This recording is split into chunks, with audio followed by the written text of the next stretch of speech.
Thank you. So I believe one of your accidents involved a broken leg after a fall at one of the Detroit abandoned sites.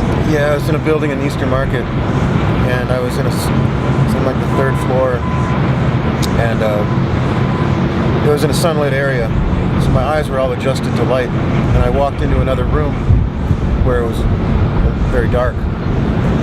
Didn't see the hole in the floor. It went down to the first floor, and I just, all of a sudden I was walking, next thing I know I'm falling, and halfway down I remember thinking I'm falling a long way. And then I broke my femur, my upper leg bone, my wrist, and my jaw, broke a few teeth out, and I spent about a few months in a wheelchair. Well, I know they breed them tough in Detroit, but that's real proof of some of the things that can happen to a person that resides in the city. You gotta be careful. Yeah. So you were in a wheelchair bound for 3 months. Yeah.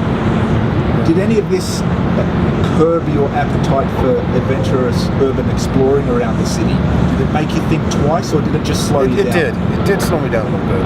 You know, a lot more cautious. I don't like going in that one building anymore where I fell. I completely stopped scrapping.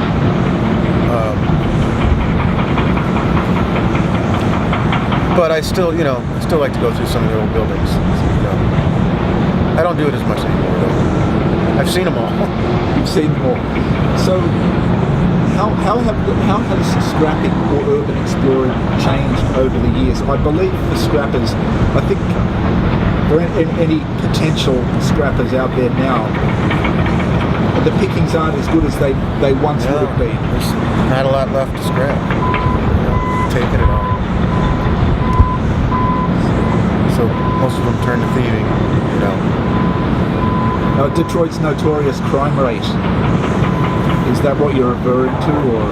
Oh yeah, that's a lot of it. You know, a lot of drugs, a lot of drug addicts.